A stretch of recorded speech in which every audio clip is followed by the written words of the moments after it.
Hello everyone, कैसे आप सभी लोग। आशा करते हो सब लोग बहुत ही अच्छे हैं। तो इम्पॉर्टेंट अपडेट है रिगार्डिंग छत्तीसगढ़ सिविल जज वैकेंसी है, उसके रिगार्डिंग बहुत ही इम्पॉर्टेंट अपडेट आई है। अब यहाँ पर जैसा कि हम सब जानते हैं कि कल जो है 24 जनवरी 2025 को यहाँ पर जो फॉर्म फिलअप थी उसकी लास्ट डेट है। लेकिन अब इस जजमेंट के बाद में इस लास्ट डेट को जो है ना एक्सटेंड किया जाएगा। किसके द्वारा? छत्तीसगढ़ यहाँ पे पब्लिक सर्विस कमीशन है उसके द्वारा किया जाएगा। पूरा जजमेंट क्या है वह मैं आपके साथ शेयर करने वाली हूँ। और इससे पहले भी जब हम ये ऑर्डर पढ़ते हैं, जब इस ऑर्डर के बारे में हम जानेंगे, उससे पहले भी जब यहाँ पर इस ऑर्डर में कौन सी प्रेस नोट की, नोटिफिकेशंस की, ऑफिशियल गैजेट की बात की गई है, तो वो सारी चीज़ें मैंने ऑलरेडी यहाँ पर इसी चैनल में जो है ना इसका वीडियो बनाया हुआ है। तो आपको फॉर मोर क्लैरिटी आप वो वीडियोस भी जाकर चेक कर सकते हैं कि क्या क्या हुआ था। बाकी मेन जो इसके ऊपर है ये ऑर्डर आया है, तो बेसिक चीज़ें मैं बता देना चाहती हूँ कि यहाँ पर जो एक रूल अमेंडमेंट हुआ था रिगार्डिंग आपकी एलिजिबिलिटी, राइट। तो इसमें ऐसा हुआ था कि अभी आपको जो है ना पहले जब नोटिफिकेशन आता है उसमें था कि नॉर्मल आपको आप लो ग्रेजुएट हैं तो आप यहाँ का फॉर्म फिल कर सकते हैं। लेकिन बाद में इसमें एक अमेंडमेंट के बाद में ऐसा होता है कि नहीं, आप जो है आपको एनरोलमेंट जरूरी है एज एन एडवोकेट आपका। तो अब इसमें होता क्या है कि क्योंकि लो ग्रेजुएट और अगर एडवोकेट नहीं है तो वो जो है इसमें फॉर्म नहीं फिल कर सकते हैं। बट अब इस ऑर्डर के बाद में ये एक रिलीफ मिला है। रिलीफ जो है सिर्फ पिटिशनर को मिला है या तो फिर सभी को मिला है इस कैटेगरी में, वो सारी चीजें जानेंगे। तो चलिए शुरुआत कर लेते हैं। सबसे पहले जैसा कि मैंने बताया है कि यहाँ पर ऑर्डर आया है। ऑर्डर आने के बाद में अब इम्पॉर्टेंट ये भी है कि कई बार लगता है ना कि यह जो ऑर्डर है इस जुडिशरी के लिए आया है। तो देखिए कई ऐसा है कि अगर इस कैटेगरी में, इस पॉइंट पे, इस इशू पे यह ऑर्डर पिटिशनर के हित में आया है तो यह एक बेस बनता है, ग्राउंड बनता है हर एक उस कैंडिडेट के लिए। भविष्य में अगर उसके साथ अगर इस तरह के कोई इश्यूज आते हैं, उसके राइट वायलेट होते हैं, तो वहां पर इस तरह से वह भी जो है ना अपने बेस जो होते हैं ना वो स्ट्रॉन्ग कर सकते हैं। तो शुरुआत करते हैं। यहाँ पे जो याचिका करता है, केस आपको डिस्क्रिप्शन बॉक्स में मिल जाएगा। बाकी मिस विनीता यादव वर्सेस छत्तीसगढ़ इस केस का नाम है। और इस केस को कौन से केसेस के द्वारा यहाँ पर ये जो केस है इसको स्ट्रॉन्ग किया गया है, उन केसेस के भी जो है मैं लिंक जो है डिस्क्रिप्शन बॉक्स में डाल दूंगी, आप जाके वहां से भी चेक कर सकते हैं। तो शुरुआत करते हैं इस केस के बारे में कि इस केस में क्या होता है कि यहाँ पर जो है ना छत्तीसगढ़ पब्लिक सर्विस कमीशन को यह तक बोल दिया गया है कि भाई अब जो है आप 24 जनवरी के बजाय आप अपना एक्सटेंड कीजिए यहाँ पे एप्लीकेशन फॉर्म को फिल करना कम से कम 1 महीना, और इस चीज़ को सर्कुलर कीजिए जो है ताकि हर एक जो कैंडिडेट है, लो ग्रेजुएट है, उन तक ये चीज़ पहुंचे कि यस यहाँ पर छत्तीसगढ़ की तरफ से ये सर्कुलेशन आया है। क्विकली इस केस के बारे में थोड़ा सा जानेंगे। यहाँ पर याचिका करता है जो मिस विनीता है वो लॉ ग्रेजुएट है। फिलहाल ऐसा बताया गया है कि वो जो है एक गवर्नमेंट एम्प्लॉय भी है। साथ ही उन्होंने, क्योंकि लॉ ग्रेजुएट है और रिकॉग्नाइज यूनिवर्सिटी से उन्होंने लॉ किया है, जबलपुर से उन्होंने लॉ किया है। अब यहाँ पर अब ऐसा है कि उनको भी ये जो फॉर्म है सिविल जज एग्जामिनेशन का ये फिल करना होता है। अब यहाँ पे कंडीशंस रहती है ना कि अगर आप एज एन एडवोकेट नहीं एनरोल हो तो आप जो है ये फॉर्म फिल नहीं कर सकते हो। नॉर्मल अगर शुरुआत से ही ऐसी चीजें रहती है तो कोई इश्यूज नहीं है। बट अगर अमेंडमेंट के बाद में ये सब चीजें आती है तो कहीं ना कहीं अधिकारों पर आ जाती है, क्योंकि अगर आप लो ग्रेजुएट हो तो फिर आपके पास में सीमित दायरे हो जाते हैं कि आप ये जो चीज है सिविल जज एग्जामिनेशन में फिर आप आ ही नहीं सकते हैं। इसके पीछे का एक और यहाँ पे ग्राउंड है, वह है कि बीसीआई सेक्शन बीसीआई का जो रूल 49 है वह डिबार्ड करता है, ये बार कर देता है कि अगर आपने एनरोलमेंट नहीं करवा रखा है इस रूल के अंतर्गत, और यही जो रूल है अमेंडमेंट रूल में आया था, और इसी वजह से यहाँ पे याचिकाकर्ता को भी रोका गया है क्योंकि वो जो है इन्होंने एनरोलमेंट नहीं करवा रखा है। खाली फ्रेश जो है ना उनके पास अपना डिग्री है, लॉ की डिग्री है, बट एनरोलमेंट नहीं है। तो बीसीआई के रूल 49 के अंतर्गत यह बाद में बताया गया है। मेन अगर हम देखते हैं इस चीज का क्रंच यही है कि यहाँ पर इन सब चीजों में हुआ है। अब बाकी जो ग्राउंड्स बनते हैं और यहाँ पे कौन से ऐसी चीजें हैं जो इस केस को मजबूत करती है उसके बारे में भी थोड़ा सा जान लेते हैं।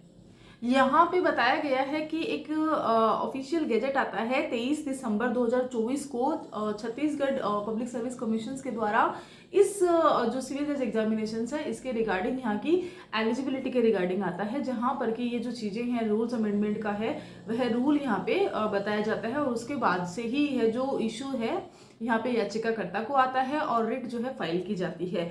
अब इसके बाद में इसके ऊपर चीज़ें आती है। यहाँ पर जब लो ग्रेजुएट रहती है तब तक वह एलिजिबल रहती है, बट यहाँ पे मैंडेटरी बता दिया गया है एज एन एडवोकेट आपका एनरोलमेंट यहाँ मैंडेटरी बता दिया गया है। अब उसके बाद में वो जो है यहाँ पे योग्य नहीं है, एलिजिबल नहीं है, ये चीज़ें होती है। अब यहाँ पर क्योंकि यहाँ पर एक चीज़ और रखी गई है काउंसिल के द्वारा, जो पिटिशनरी काउंसिल्स होते हैं उनके द्वारा रखी गई है कि इस तरह की जो ये कंडीशन है बाकी अदर स्टेट में नहीं रहती है।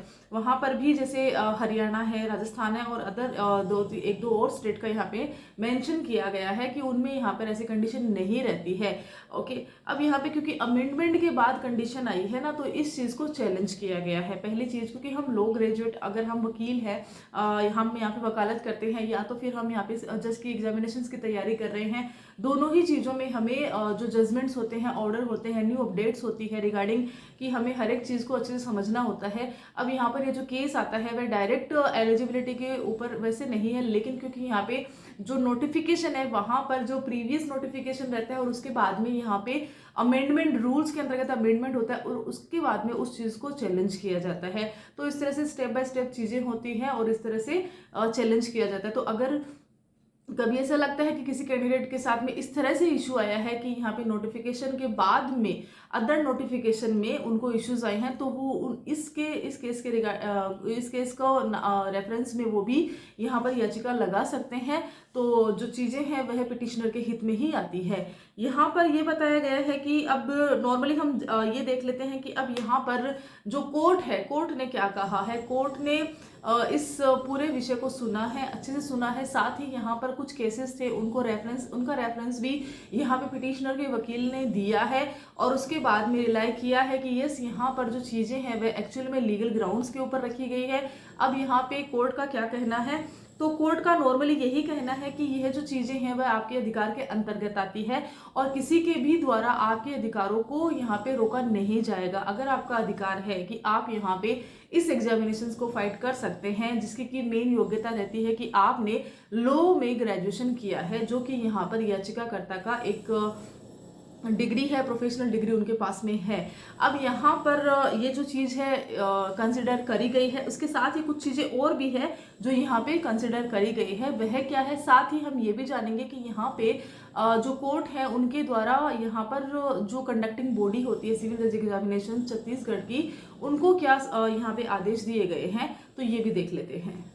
यहाँ पर छत्तीसगढ़ हाईकोर्ट के द्वारा ये कंसिडर किया गया है। साथ ही यहाँ पे याचिकाकर्ता के जो वकील है उन्होंने कहा है, क्योंकि ये जो जजमेंट आता है वह 22 जनवरी 2025 को आता है और यह मेंशन किया जाता है कि 24 जनवरी जो है लास्ट डेट है। अब यहाँ पे लास्ट डेट के रिगार्डिंग भी यहाँ पे निर्देश दिया गया है, जो कि हमें देखने को मिलेगा बहुत ही जल्द, क्योंकि 24 जनवरी लास्ट डेट है तो मे बी हमें 23 जनवरी और 24 जनवरी तक जो है ना पब्लिक जो कंडक्टिंग बॉडी है उनकी तरफ से सर्कुलेशन या तो कोई ऑफिशियल नोटिफिकेशन अपडेट हमारे सामने आने ही वाली है। इसमें हाईकोर्ट की तरफ से मेनली यही है कि जो एडवोकेट एक्ट के अंतर्गत अगर आप ये चीज़ें हो रही है तो इस तरह से कंडीशन मत लगाइए। आप जो लो ग्रेजुएट हैं उनका अधिकार है, कहीं ना कहीं आप छीन रहे हैं और आपको यह अधिकार नहीं है कि आप इस तरह के कार्य करें। दूसरा यहाँ पे ये है कि याचिकाकर्ता को यहाँ पे जो है अलाउ किया गया है। अब क्वेश्चन ये बनता है कि क्या सिर्फ याचिकाकर्ता को अलाउ किया गया है, तो यहाँ पे कोर्ट ने एक बात मेंशन करी है। उन्होंने कहा है कि आप, क्योंकि देखिए अगर यहाँ पे याचिकाकर्ता को ही अलाउ किया जाता है तो यहाँ पे याचिकाकर्ता के पास 2 दिन का समय रहता है कि वो अपनी एप्लीकेशन यहाँ पे फिल कर सकती है। लेकिन क्योंकि यहाँ पर निर्देश दिया गया है कि आप जो है हाईकोर्ट के द्वारा निर्देश दिया गया है कि आप 1 महीने का टाइम एक्सटेंड कीजिए। मीन्स कि अगर 24 जनवरी लास्ट डेट रहती है तो यहाँ पे 24 फेब तक आपको यहाँ पे समय मिलता है कि आप जो है इस ये जो नोटिफिकेशन है छत्तीसगढ़ जुडिशरी का, जो ये सिविल जज एग्जामिनेशंस का एप्लीकेशन फॉर्म है उसको भरने का समय 1 महीना और एक्सटेंड होने वाला है। अब यहाँ पर सिर्फ पिटिशनर के लिए नहीं है, बाकी वह भी स्टूडेंट है जो कि लो ग्रेजुएट है और जो कि इसमें आना चाहते हैं वह भी इस फॉर्म को फिल कर सकते हैं। भले ही उन्होंने जो है कोर्ट का दरवाजा खटखटाया है या नहीं खटखटाया है, इसका कोई फर्क नहीं पड़ रहा है। अगर उनके राइट है, अधिकार है, तो यहाँ पे कोई भी उनके अधिकारों को नहीं रोक सकता है। बाकी हाँ, एनरोलमेंट का है तो ये जो नया अमेंडमेंट है अभी इस वक्त इस जो सिविल जज एग्जामिनेशंस रहेगी यहाँ पर इस ऑर्डर के बाद में यह जो है लागू नहीं है इस वक्त के लिए, क्योंकि ऑर्डर जो है आ चुका है। अब यहाँ पर वेट रहेगा तो यहाँ पे सर्कुलेशन का जो है कंडक्टिंग बॉडी के द्वारा सर्कुलेशन निकाला जाए। तो आपको कैसा लगा यह जजमेंट? एंड जो भी यहाँ पे लॉ ग्रेजुएट है और जो जुडिशरी के लिए तैयारी कर रहे हैं और चाहते हैं कि इस जुडिशरी में वो भी फॉर्म फिल करें, लेकिन नए रूल्स के बाद में उन्होंने कहीं ना कहीं इस फॉर्म को नहीं फिल किया है, तो उनके पास गोल्डन अपॉर्चुनिटी है। अभी वो फॉर्म फिल कर सकते हैं, या तो अभी जैसे ही नोटिफिकेशन नया आ जाता है, नई अपडेट आ जाती है, उसके बाद तो खैर उनको वैसे भी समय मिलने ही वाला है। तो ये जजमेंट अगर सही लगता है, अच्छा लगता है, तो आप शेयर कर सकते हैं, अदर ग्रुप्स में भी शेयर कर सकते हैं, फ्रेंड सर्कल में शेयर कर सकते हैं। इसके रिगार्डिंग कोई क्वेश्चंस है, कमेंट्स करके मुझे आप पूछ सकते हैं, और या तो फिर आप मेरी इंस्टाग्राम आईडी है एडवोकेट बिंदु धाबाई, वहां जाके भी आप मुझे मैसेजेस कर सकते हैं। कुछ क्वेश्चंस क्वेरीज रहती है वहां पे पूछ सकते हैं। एज सुन एज पॉसिबल मेरी कोशिश रहती है कि मैं आपको रिप्लाई करूँ। Till then, thank you so much.